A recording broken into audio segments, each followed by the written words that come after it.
to the jazz guitar video lessons. We're going to talk a little bit about doing fingerstyle jazz, an approach to fingerstyle jazz. And we're going to go over how to play several tunes and some ideas for improvising with the chord progressions that go to those tunes, which is, of course, the way you play most kinds of jazz music. You just take the chord progression and then you make things up. There you go. I could stop right there, couldn't I? Well, but nobody would buy the tape. We're going to start off with a couple of swing tunes. I think that no matter what kind of jazz you're trying to play, unless it's in fact nothing but New Orleans jazz and you don't even want to get to music as chordally advanced as swing. If you want anything more modern than that, though, then you really should start with the swing jazz. That's what everything that came after that was based on. Now, when I say swing, of course, I'm referring to the jazz, the music that was around during the Great Depression. Not this depression, but the one before the Second World War, back when they had the big bands. And we think mostly of big bands like Duke Ellington, Count Basie, or Glenn Miller, my father's favorite, the Dorsey Brothers. But there was also small band jazz, and there's no reason not to play it as a solo guitar player. Of course, most of the fingerstyle jazz guitar that we had up until recently, it was kind of an underground thing. There was a swing jazz guitar player named Oscar Alleman, who usually played in the style related to Django Reinhardt, where he was playing in a quintet, sort of like Django's Quintet du Hot Club de France with Stefan Grappelli. This guy, Oscar Alleman, who was an Argentinian guitar player and actually played on a national steel and had a wonderful style, formed a similar quintet with the great swing player Sven Asmussen, and they were sort of lumped into the same category as Django's music. But Alleman did, in fact, actually play some fingerstyle solos in those days, very few, and very nice ones. And after him, there really wasn't that much until people like Charlie Byrd came along and had basically a classical-derived approach that they used for jazz. And there was Charlie Byrd, Lorinda Almeida, people that were around mostly in the 50s and especially in the 60s, and are still around, still wonderful guitar players, and some of Charlie Byrd's best playing is very good indeed. But this is, what we're going to do here is a different approach entirely. It doesn't have anything to do with the way classical guitar was thought out. And I'll go on record for saying I don't have anything against that approach to the guitar. I think it's an excellent approach. It's just that it happens to be different from what we're going to do here. The style of fingerpicking that we're doing here derived more from blues and traditional folk styles in America, though those styles were actually based on 19th century parlor music, as it turns out, and people like John Hurt, that we think of as a blues player, was in fact playing the remnants of this old style of 19th century Victorian music. Okay, all of that aside, let's listen to a tune so you get an idea. We're going to play a swing version of a real old pop tune that just about everybody in the world must know, and it's a lot of fun to play, and that you're bound to be already familiar with, but you'll get more familiar with. This is Sweet Georgia Brown.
So there we have a version of Sweet Georgia Brown. Always a lot of fun to play.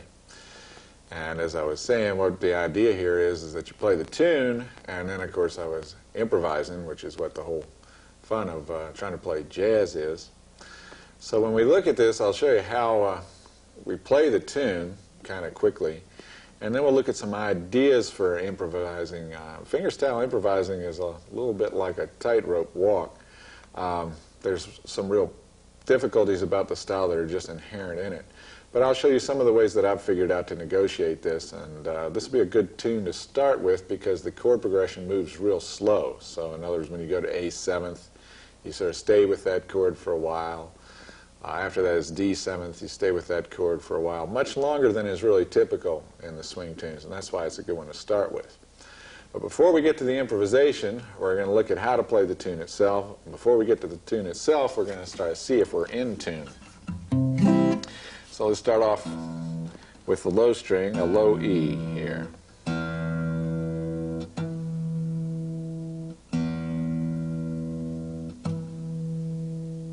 Now the fifth string.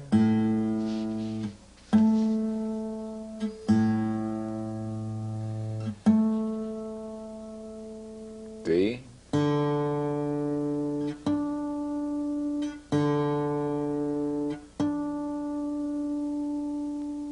And G.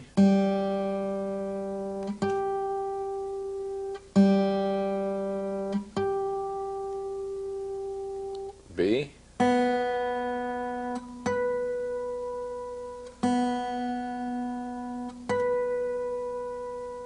And the high E.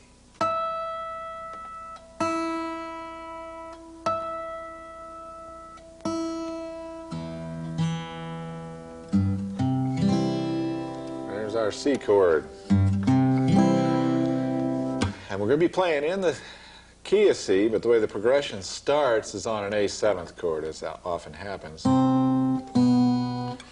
walk down to that A, as it were, with octaves there. That shouldn't create any problems.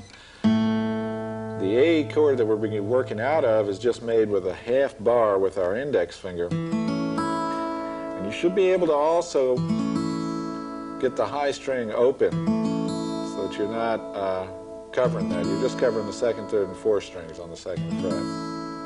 Although, in fact, at one point you'll pick it up and put it down in the way this is played. So say that's not too bad. It's Frere Jacky if you keep doing it. Let's not keep doing it. You go on from there. Now watch this. See how that finger pops down and back up. Okay. We go on, put down our little finger, then move it over. Okay. Not too bad on the A. And then the D7th shape here. Very abbreviated D7th, actually just with the middle finger and thumb. Now it's starting to look more like a D7th. No, it is a D7th, for a second anyway. I don't think this stuff is really going to cause too many problems. Okay, here's something to mention that we haven't talked about yet, unless you've seen some of my other videos. Now, when I'm playing typically in the key of G, whether I'm playing this kind of tune or a fiddle tune or an Irish tune, very often you'll wind up with these two fingers here, the left ring and middle, committed for those bass notes that you want to play. The other notes then, instead of moving these fingers back and forth, leave them there and play all your other notes as much as you possibly can with your index finger and little finger. So in this case, that means that A note on the second fret of the third string is going to be your index finger. I don't think that's too hard. It may seem strange at first, but that's an excellent habit to cultivate. And from there on, you can see that it's all just a straight G chord.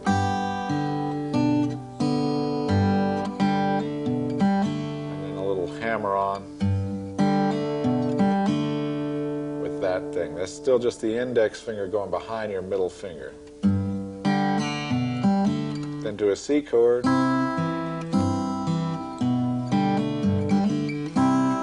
that's too bad. Let's look at that little twist there when we're going to go down to the E7th, which we do before we go back to the A chord. This would be a form of a B minor 7. So what we've got there, find that position. That's your middle finger on the 5th string, ring on the 3rd, and little finger on the 3rd fret of the 2nd. So that's what we do, just pick up the little finger, then go quickly to that E7th there. Notice the middle finger doesn't move. And then it changes into an E chord. Play that a few times. I really should just make up a tune just around that riff, shouldn't I? But I'll do it on my own time. That takes us back to the A, so you sort of repeat all this. And then the D again.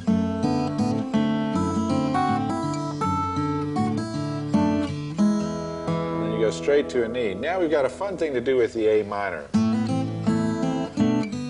Okay. A minor. Here we go. Now, we're going to have to do a hammer on on the 3rd string, the 4th fret, using our little finger, and then on the 2nd string to the 3rd fret. And when we add the bass notes, it'll be like this. And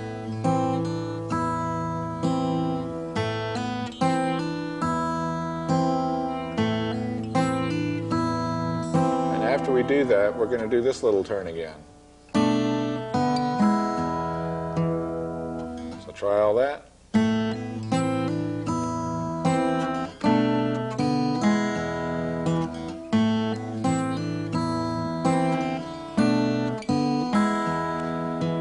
It's funny how things work when you're learning a jazz tune. The way that particular thing is done there, I remember hearing on a record that I think was recorded at one of the Newport Jazz Festivals. A clarinet player, a great New Orleans player named Edmund Hall, was doing it that way. At least that's how I remember it. And when I went to learn the tune, I just started doing that on the A minor. The original melody was a little simpler. Something like that. But we have this.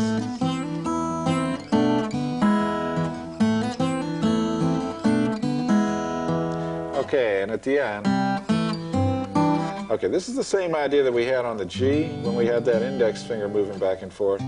Same thing works real well in C. So we're playing a C chord, except we're not using our index finger. In fact, he's going to go again, right behind your middle finger to play that A note. Then he goes back where he belongs at the same time as your ring finger jumps over there for the G bass note. Okay, still in C, then an A. So you see you have to grab the 1st and 2nd string with your little finger on the 5th string.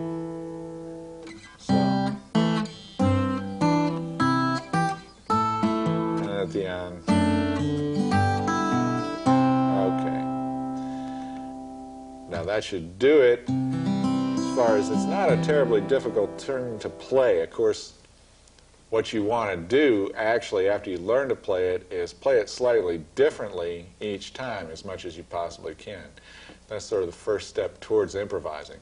But before you can do that, you have to learn to play it one way. So what we're going to do right now is split the screen up and get the left hand above the right hand so you can just make sure that you've got it exactly this one way. And then once you've learned it, then you'll be ready to change it.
Okay, there we had a look at the playing of the tune Sweet Georgia Brown, or the head, as the jazzers would say. That was the head. And as I mentioned before we even got there, what you need to do is teach yourself how to play that and learn a way to play it note for note. Once you've done that, then concentrate on trying to play it slightly differently each time. Now I'm going to go through it and show you what I mean. If I was playing the first 4 bars of Sweet Georgia Brown,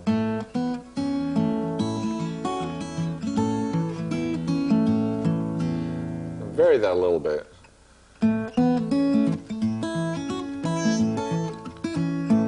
Or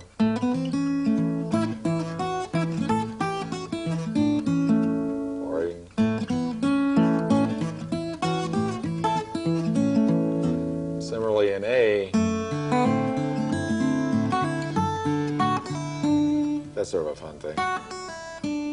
Anytime you're going like from that F sharp to that E, you've got the option of doing a trill, which you do by hammering on, pull off, pull off.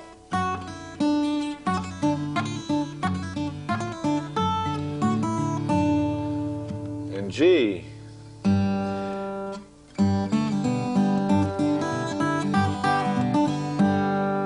or another thing that I like to do, come over with my thumb here. Now this is the secret chord. You didn't know you were going to learn the secret chord when you bought this tape.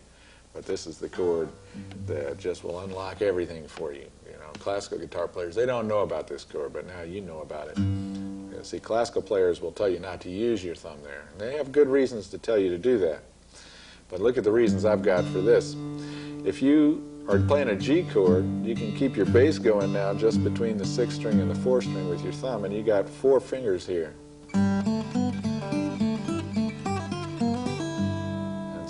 Wiggle them all around and get all kinds of things to happen.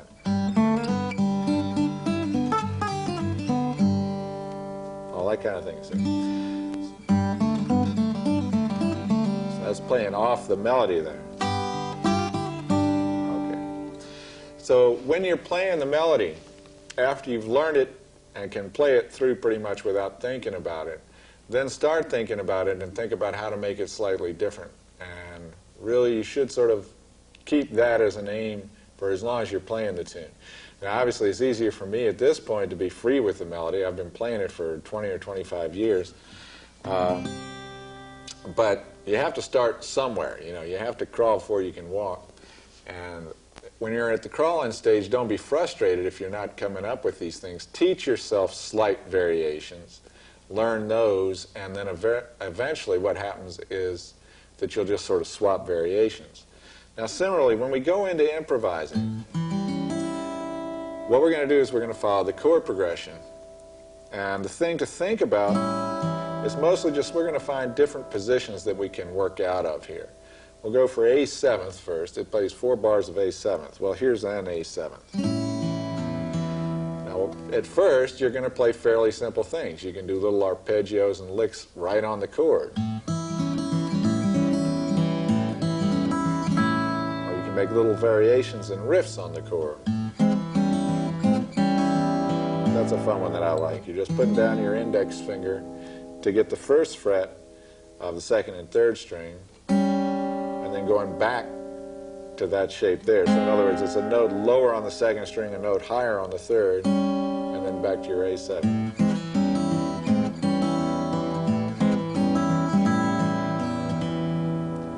You can also come up here, of course, with your little finger.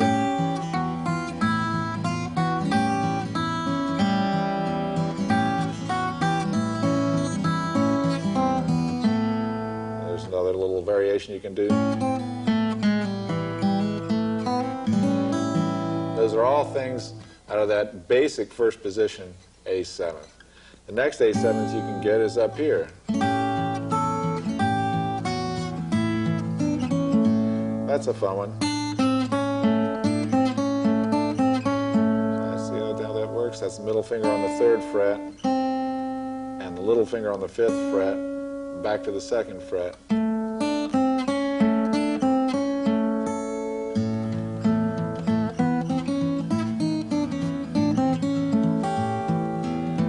The next A7th coming up that's real useful. Take your half bar, move it now up to the 5th fret, and put your middle finger down on the 6th fret of the 3rd string.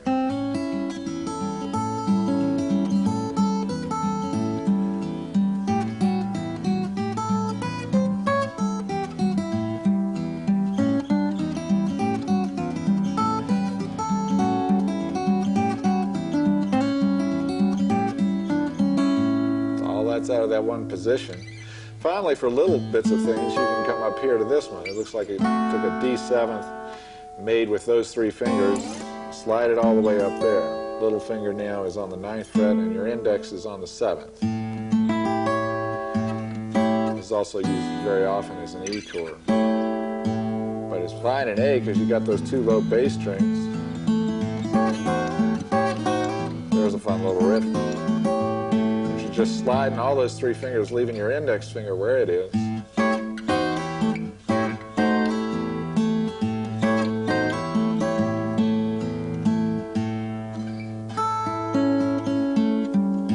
And so there's some positions for A7th to give you stuff to think about. Next we're going to go to some D7th shapes. Here, of course, is the standard D7th. And it's one that you would use a fair amount. What actually happens, though, in first position is that you can just pick up your hand, or maybe just put your middle finger down,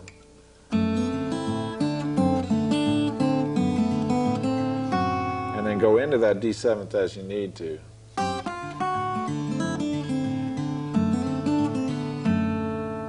Or you could also that kind of thing if you felt like it, where you, again, it's better to be rooting with your middle finger down there and then doing a hammer on to get that B note on the 4th fret of the 3rd string with your little finger. So that kind of thing would be all right. But what you do more of is just have your thumb there, pick up everything else.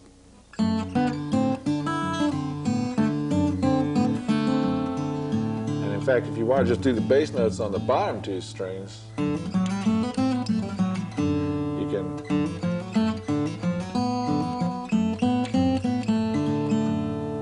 can drop down lower and do that.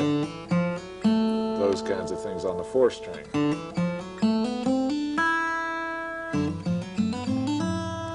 And what you can do when you're teaching yourself these sorts of things is sort of say, all right, let me see, how do you do that?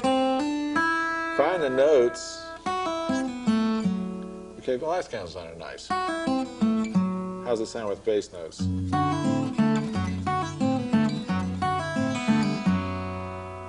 You say, okay, well, let's see. You can then vary it and sort of build up a vocabulary of licks. What you have to do, unfortunately, is teach yourself a lot of licks that are they're going to kind of turn into cliches for you. And then you just have to keep letting them develop. There's times when your playing is really going to drive you crazy because you'll say, okay, I've learned that lick.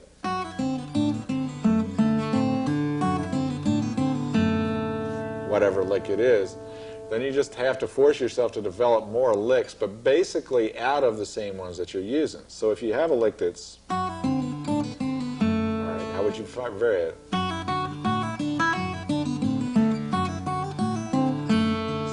That. And that's where most of your D7th stuff will go on. You can also come up to this bar on the 5th fret. Now that's a lick that I do use a lot. See, little finger, then your middle finger goes to the 6th fret of the 2nd string, and then you do a pull off to the 5th fret and play your bass note on the 4th string at the same time. Little finger down to the 3rd string. Okay, that's 2nd string, 5th fret along with the bass note on the 6th string. 6th fret again with your middle finger. And this time we'll do a hammer on to the 7th fret without a little finger.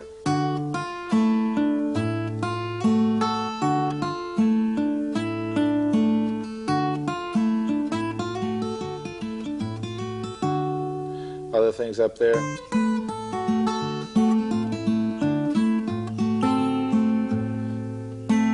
go to a G chord. Now, really most of the G stuff that you're going to do is not going to be out of a position like this or this. It's going to be that great old secret chord. You can do so much stuff here. See what that is? And again, the kind of licks you're going to look for, those are always useful, these chromatic licks. Coming from G, A, B flat, B. If you started on the B note, or see how it's working, starting there on the 3rd string, from the 4th to the 5th fret, and then index finger comes the 2nd fret of the 3rd string, and then just slides up.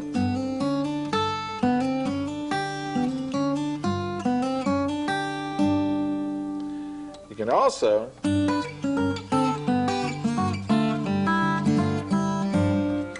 this is a little bit of a stretch, but it's a useful one. I'm going up now to the 7th fret of the 3rd and 1st strings with my ring and little finger.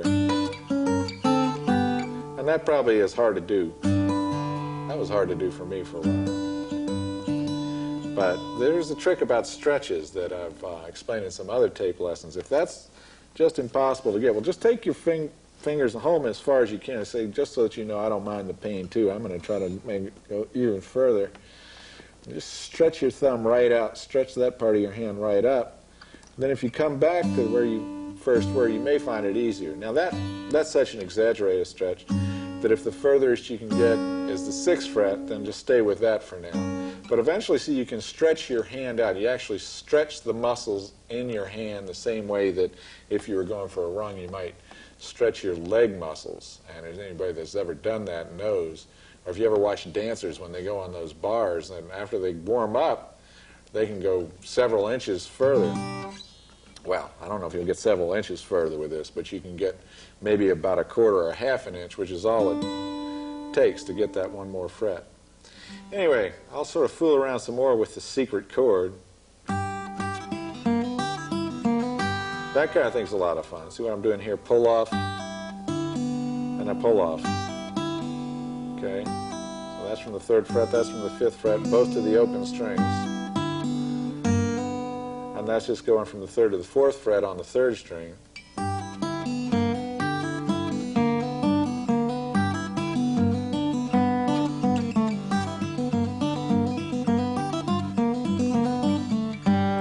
So it's kind of unlimited, the numbers of things you can find there. There's a couple of triplets.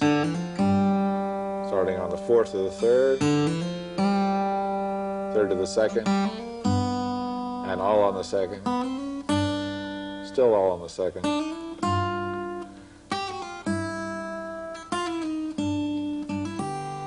Also, you can choke here.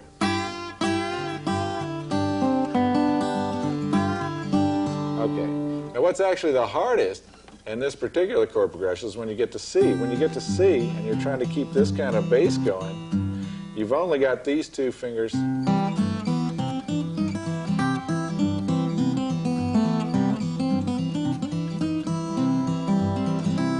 that's harder. You could come up here for your C. That little lick again.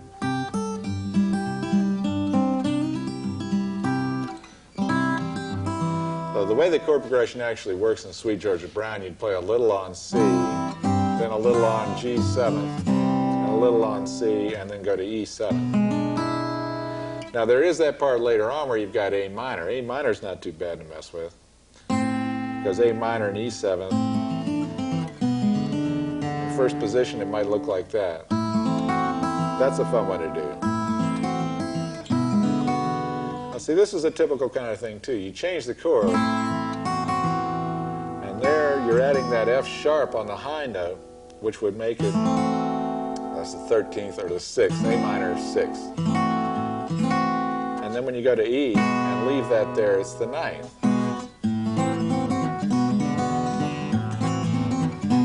Which actually sounds pretty good without even doing anything else. And at the end, of course, you've got that walk down, or before we go there, I'll show you a minute. You can also come up here for A minor. Or you could even hit this sort of A minor 6th, or an A minor 7th here. But basically, you you might do some stuff there on that A minor. It would probably be between this one and the first position A minor. And as I was saying, then at the end, you can do things like that with that walk down. Here's a useful one to do. This is a real good C6, if you can find where that is. 8th fret of the bass string, 7th of the 4th, 9th of the 3rd, and 8th of the 2nd. Again, that same idea. I'm going to keep this same high note, the highest note in the chord, as I go down. From that C6th, we're now going to go to a B 7th with an augmented 5th in it. So 7th fret, 7th fret, 8th fret, 8th fret. And again, see, the high note in the chord is going to stay the same. So here, when you go to the B flat, it's going to be a B flat 13. Everything but your little finger moves. Then go to a bar A7.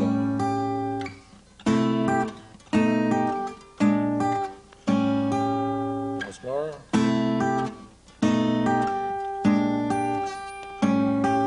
Or if you like, so let's do it again. Now bring down that augmented chord. Same as we had on B is now on A. Then you could do a D 9th and a G 13th. And back to C.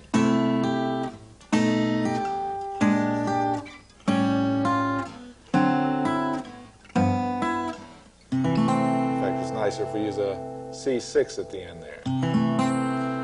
Okay, what I'm going to do now is try to improvise through a couple of choruses on Sweet Georgia Brown, kind of slow. And I'm going to use positions that we've already talked about. And I'll go through 2 or 3 choruses and see what we can come up with here.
Sweet Georgia Brown.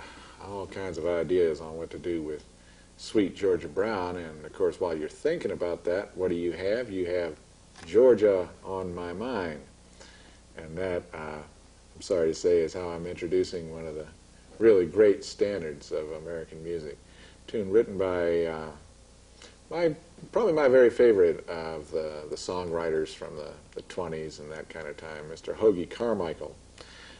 Gershwin and Rogers and Hart and all those people I like very much. Hoagy had a certain jazzy quality in his tunes, which I find extremely fetching. Though I wouldn't want to get in an argument. Gershwin is great in his own right.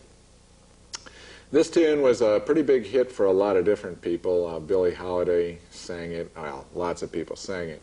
Ray Charles did an absolutely magnificent version in the early 60s. That a whole lot of people, myself included, absolutely wore out. Now, the version that I'm doing is really based on older versions a little more than on the Ray Charles version. Actually, there's some other good guitar versions that are closer to that one. Ton Van Bergek did a real good job of it.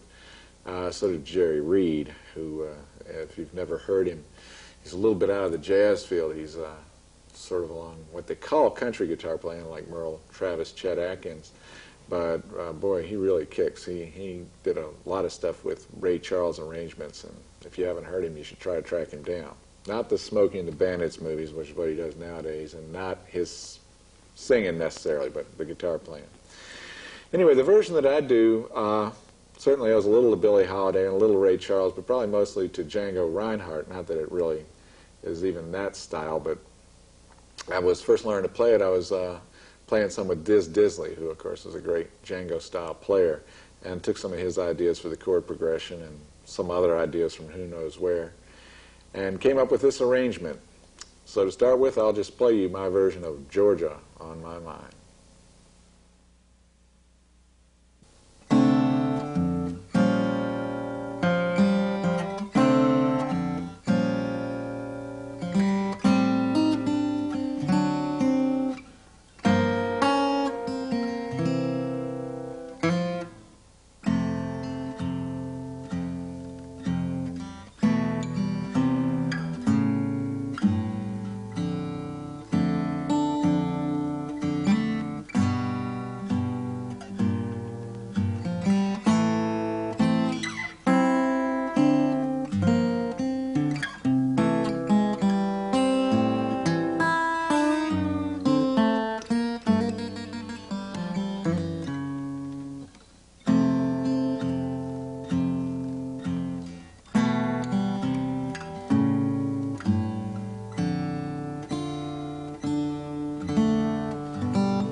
Georgia on my mind. We're going to look at the playing of this. This time it's actually the opposite as last time. It's less involved with the improvisation. What we have here is a ballad, which in jazz parlance simply means a slow tune. Ballad, of course, in folk music refers to a very particular kind of song, but I don't think this was one of the child ballads. In fact, I'm very sure it wasn't. It's a jazz ballad, typical structure for a jazz tune, the A part that gets repeated, and the B part, or bridge, as jazz people often call it, and then back to the A. It's also got a coda, which we'll take a look at. There's the thing with ballad playing, there's not that much to do with fast notes and things like that, though I guess I did go into a double time thing there for a little while, very typical sort of swing way to do that. But it's still not to do with a great flurry of notes or anything. The idea is, of course, to try to convey some feeling. The only thing that's improvised at all in this place, when we get to it, is such a slow tune that just going all the way through the structure twice takes a good 4 or 5 minutes. So we just improvise really on the A section a couple of times through. And then when we get to the B part, that's when we come back out and play the bridge the way it was the first time, more or less, and then take it out from there. So we will look at that in brief, but mostly what we're involved with this time is learning some techniques, especially a little bit of right-hand stuff that goes along with a kind of ways that you can approach tunes like this. Now let's make sure our guitars are still in tune before we do anything else. This is it's in the key of F, which of course is a closed key, so we'll tune up again. Just look at a G chord real quickly.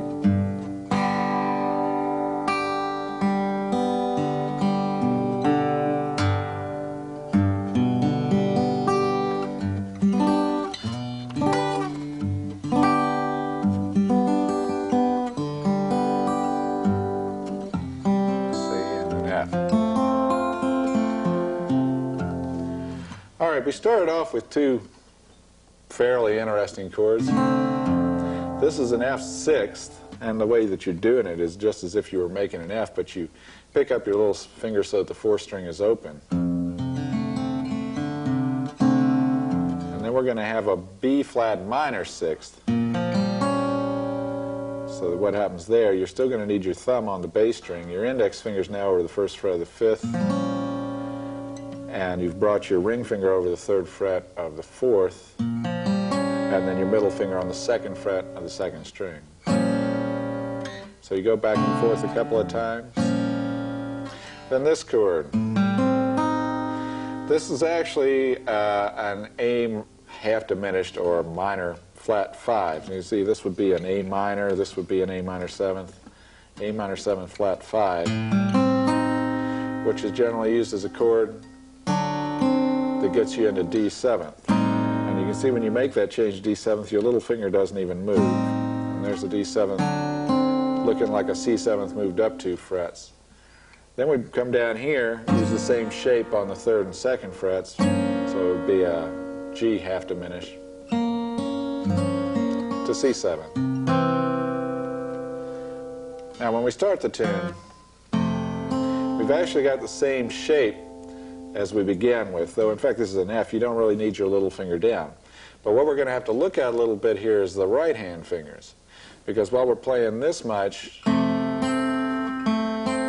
with your middle and ring fingers to get the melody on the 3rd and 2nd strings, you're kind of playing a drone on the bottom 2 strings with your thumb and index finger of your right hand. And what's going to feel strange there is not so much bringing the index finger over to the 5th string, though that may feel a little weird at first, but probably it feels strange to use those 2 fingers for playing the melody. But they'll get used to it. Okay. Next shape is like that. It's as if you took an E minor and moved your ring finger over. Okay, so looking at the left hand, okay, that's your ring finger. Bottom end of an A chord, just with your ring and little finger. Okay. And again, it's just with your right hand. You're keeping that stuff going with your thumb and index finger.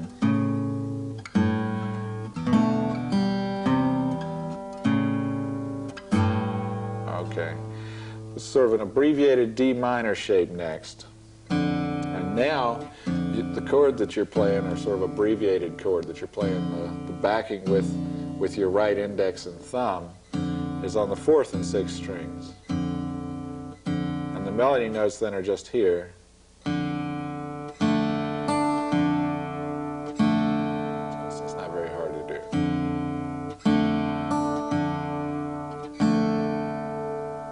Okay, then we'll go to a G chord. And again, the index right finger is over to the 5th string. So you're playing the bottom 2 strings. And your ring finger of your right hand is playing the 3rd string.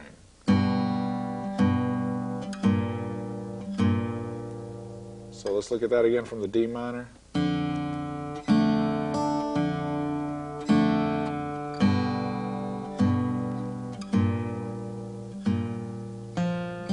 at the end you can come over with your left little finger and get that F on the 3rd fret of the 4th string, and then the open 3rd. Then we'll come to an A minor chord, play the 3rd, 4th, and 5th strings, then the 2nd, 3rd, and 4th. D7th, and I'm actually picking now the high string and the 2 middle ones, and then just move down to play the 2nd, 4th, and 5th. So all that is like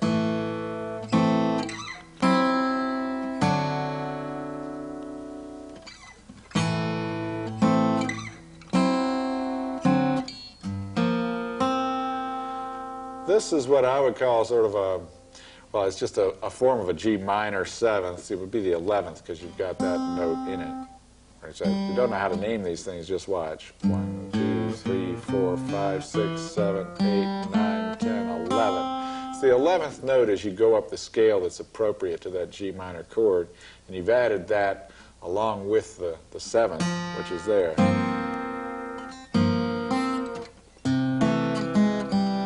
This is a form of a C chord, obviously. When I start with it, I've got my index finger on the 2nd fret of the 3rd string, the way we talked about in Sweet Georgia Brown. Then it slides down.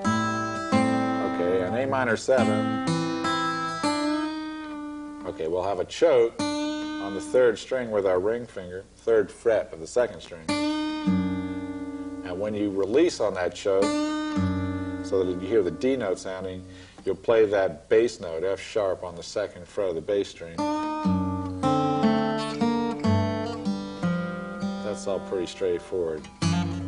You've got a nice trill there.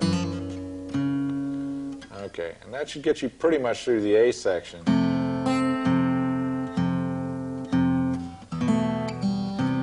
The second time now, of course, the melody's a little different on the D minor. You just follow the D minor chord down.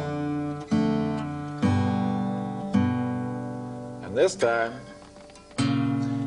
you can, instead of the G minor, go to a B flat minor. So that's your little finger 6th fret of the bass string, middle on the 4th fret of the 5th, and then there's your index finger on the 3rd fret of the 4th. And that's the open 3rd. And then we come on with the A minor. That's your form on G minor,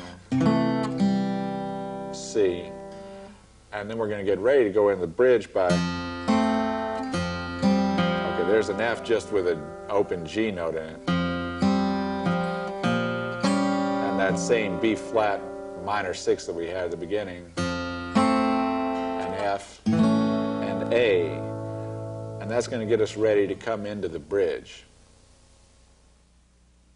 So now we have D minor on the 5th fret, the bar with your index full bar, D minor on the 5th to 7th frets. And this is a little more straightforward now, the bridge. This would be a B flat 13th. If you would look at the full thing is there, you don't really need your ring finger. And that's just a A7th, which would be like that, but again, you don't need the ring finger, so back to the D minor. And this is a very useful 9th chord. which in this case would be a B flat ninth. So that would be the ring finger, 6th fret of the bass string, little finger on the 6th fret of the 4th, ring finger on the 5th fret of the 3rd string, and then you reach up to the 3rd fret of the 2nd string with your index finger.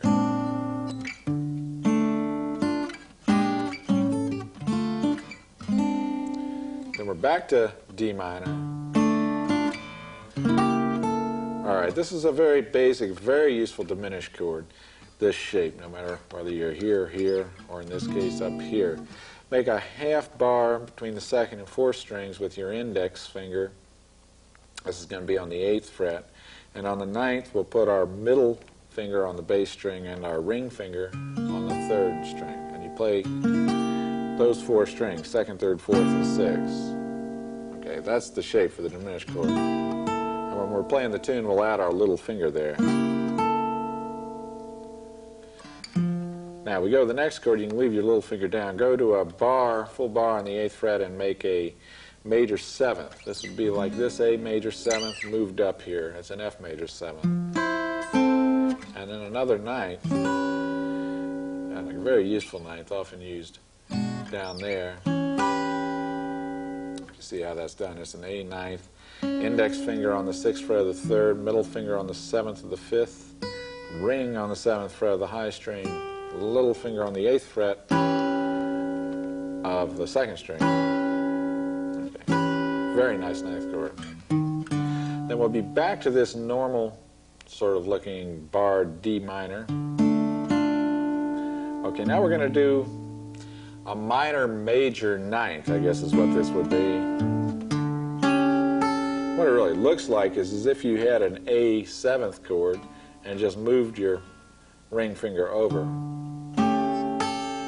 Then we're going to come up here for a D minor. Okay, this is a full bar on the 10th fret. It's a D minor 7th, sorry. And you can finger this however you want, pretty much. And then you're going to come to an E. All right, this is an E 7th. This would be like a, see, like that A moved up there. And then you get the 11th fret of the 5th string with your middle finger and reach up to make it a 7th on that D, 12th fret of the 4th string with your ring finger. And that's like a diminished chord. It looks just like a D7 shape on the 9th and 10th fret. Here's a pretty full looking A minor. See? And then leaving your little finger where it was, come down for an A flat. So normal bar A flat, except your little finger's up there. You'll have to reach back to get the A on the high string with your ring finger. And here then is a G minor. All you're really doing is playing the notes on the 3rd fret. High 3 strings and the low string. Then your little finger gets those notes on the 2nd string. And it goes over there. This is a C chord. And that's going to take you back in for the last time through of the A section. This time now, we can kind of harmonize that. That's not very hard to do.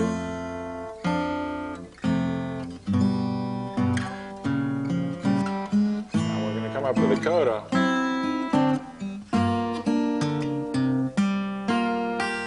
First of all, doing this is just a suspended chord, as they like to call them. I would call it an 11th. Okay. A minor on the bar. Okay. We're going to flat the 5 of that chord and come into the D7th. That was just the little finger reaching down there. This is sort of lazy man's G minor 9th, because you're doing all the work with your little finger. Okay, and now we got same thing practically. It's now a C chord or a C 13th or 11th or something like that, but it's just the same notes with your little finger.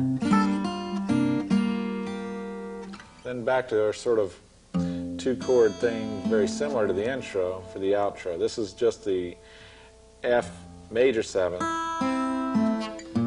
and that's the very same chord that we had in the beginning, the B flat minor 6. And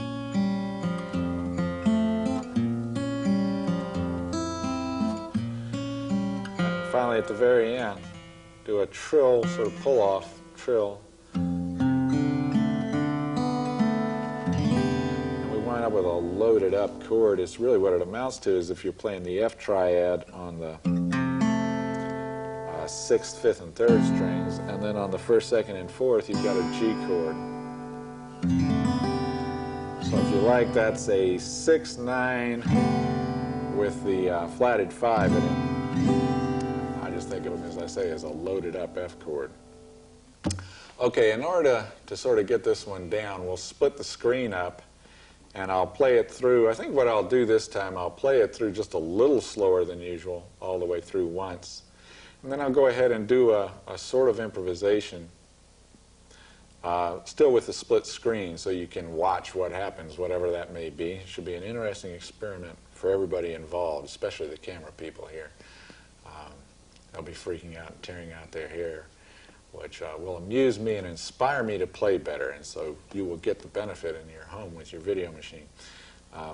All that aside, we'll just go ahead and take the tune out that way, and what I'll do then is I'll tab out whatever I happen to come up with while I'm watching these people leap about in the studio, and that's what you'll learn eventually. And do realize with tunes like this, you'd want to come up with some sort of set variation to learn the piece, then you can perform that. Then realize the idea is to take the chord progression, work on it a little bit like we did with Sweet Georgia Brown. And I'm sure you're going to see that some of the positions that I work out of are in fact the same ones that I did when I first played the tune. So now it's time to split up the screen, and we'll take a close look at Georgia on My Mind.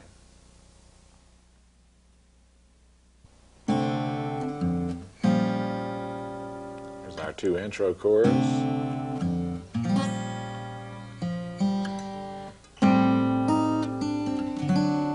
Same thing down 2 frets. Okay,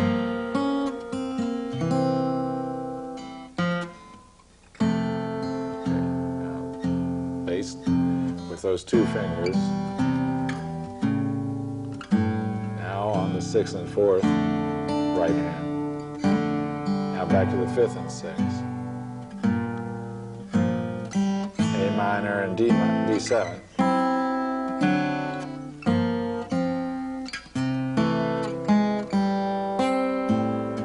Choke the note.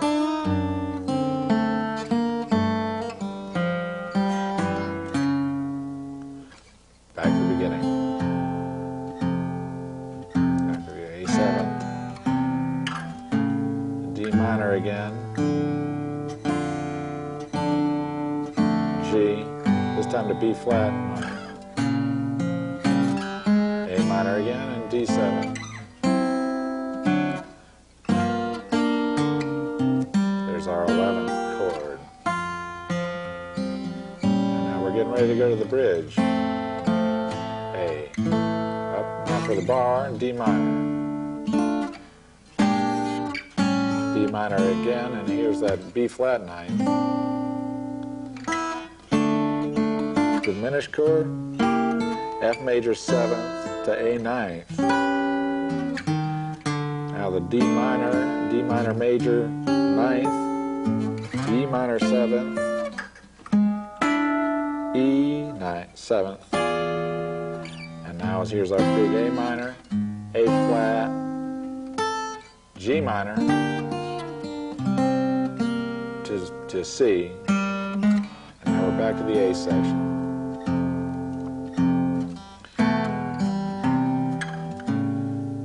Time the D minor with harmony.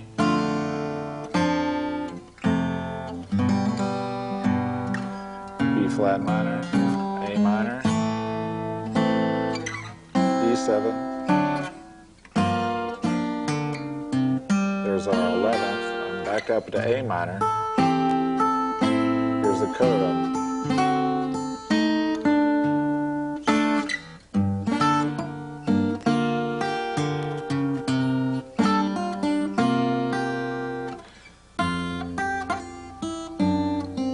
we'll go and do some improvising. And I'll improvise a little bit.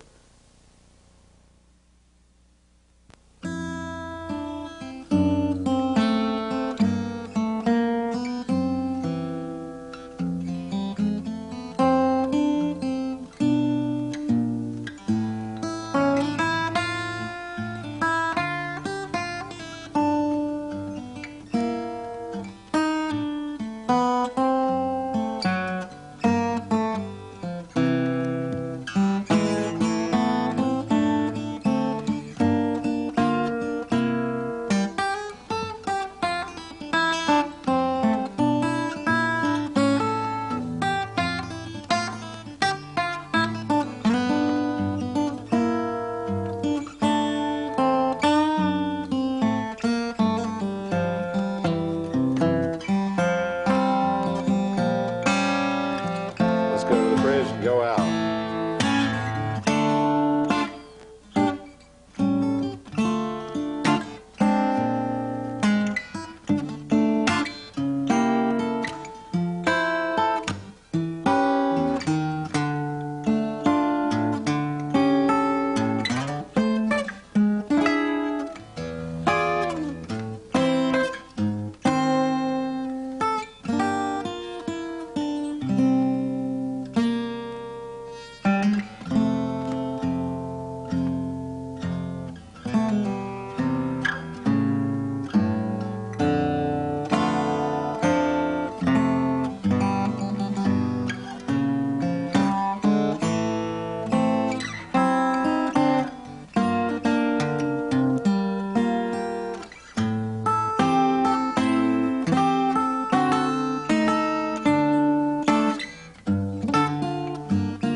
So there we have Georgia, and a improvisation that I will write out, a kind of interesting one for me.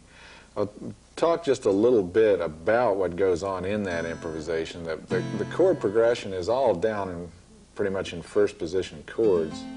So you can, when you come out of the F, you've got a E minor to A seventh indicated. Now you can do that,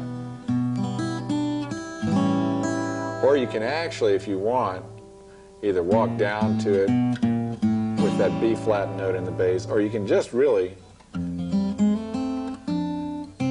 just go straight to the A seventh. Now when you're on the D minor, you can do that much of the D minor, or you can just, as long as your thumb is down on the first fret, you don't have to worry as long as you play the right notes.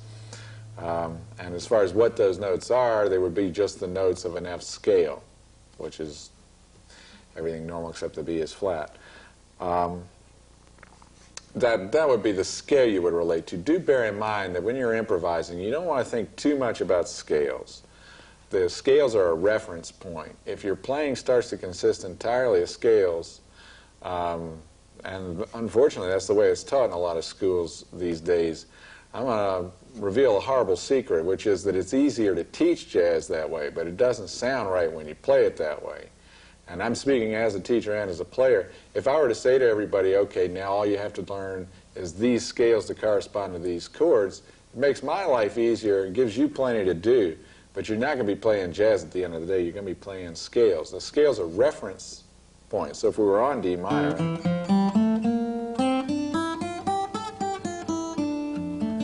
that's it. But the thing is,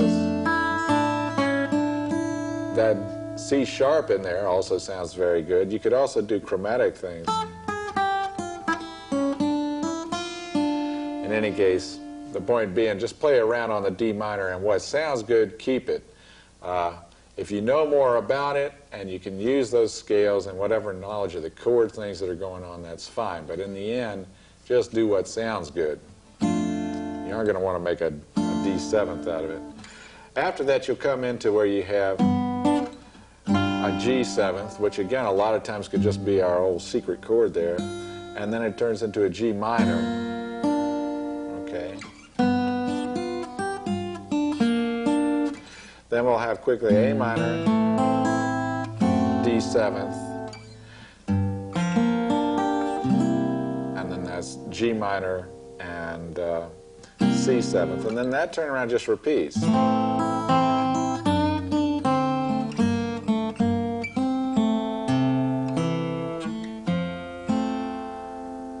And so you can mess around. Of course, you're welcome to go up the neck with it if you were.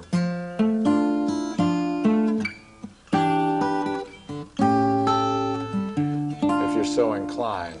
But I would think you could find an awful lot of stuff just down in first position that you could make a, what would that be, a 16-bar improvisation with that'll work fine for the tune. So that's going to leave us with just the two tunes, the Georgia tunes. Sweet Georgia Brown, Georgia on My Mind. And having gone into them in some depth, I hope that they'll give you some ideas for how to approach fingerstyle jazz for these kinds of swing tunes, a fast one and a ballad. I think it's probably more useful at this point that you get a little bit more depth to see some of the different positions to work out of. Then when you get similar tunes, for instance, if you were to take other tunes like Sweet Georgia Brown, there's Up a Lazy River is in the same key, same kind of progression. Any number of other ones, because you can always put them into that key, whether you started there or not. So anything, and actually it wouldn't even make any difference if it was in that key, because as long as you're using the same chords, which you would use for most swing arrangements in G or in C, and even the ones in F, have a lot of the same chords, the same positions. You'll have some ideas of how to improvise over that once you have the tunes. And I think that the same thing with Georgia on My Mind is a slower tune, it's a ballad, but it has some other chord shapes and things in it. Hopefully it'll give you some ideas. Please write us care of Stephen Grossman's Guitar Workshop. Let us know what you think of these two lessons. What you think of the presidential candidates this year, or the economic outlook. Let us know all kinds of things. If you've got problems with your marriage, I'm sure we can help you with that. Because for one thing, if you learn how to play the guitar really well, I think it'll solve a lot of things in your life, marriage included.